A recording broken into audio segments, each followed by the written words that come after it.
As Chairman Board, the Planning Commission held a workshop in August, and since then, over the months, it started to require more regulations and requirements for utility scale solar farms.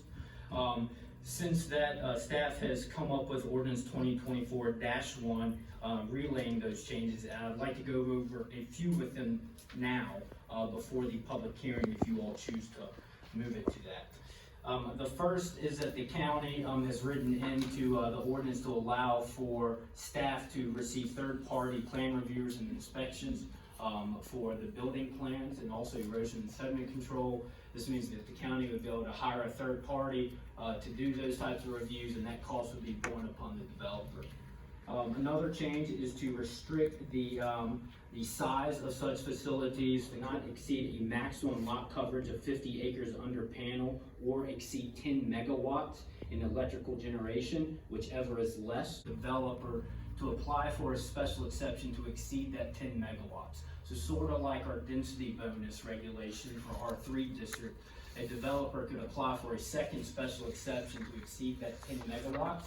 And staff wrote that into the ordinance to account for technology changing. However, they would not be able to exceed 50 acres maximum. So as of right now, a special exception would be 10 acres or 50 acres or 10 megawatts.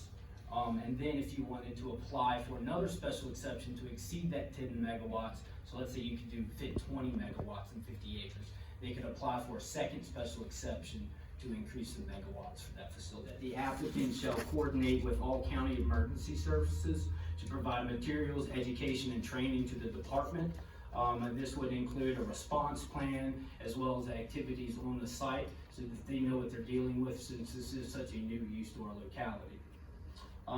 And lastly, we changed some verbiage in regards to our decommissioning plan. As of right now, we require a utility scale solar farm to come back before the county and redo their decommissioning plan every 10 years and re-up their bond for a decommissioning plan every 5 years. To that, which is not noted, there is a change to the comprehensive plan language as well, and that change is to promote utility scale solar facilities east of 29 business.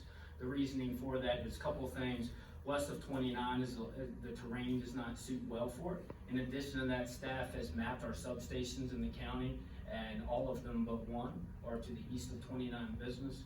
And through that process, that is how we came up with that comprehensive plan language. Now, saying that, that does not prohibit one from being west of 29. So if there's a perfect site for it, you can still do this. This is just adding language in there for your 15.2 review of your comprehensive plan for these types of facilities.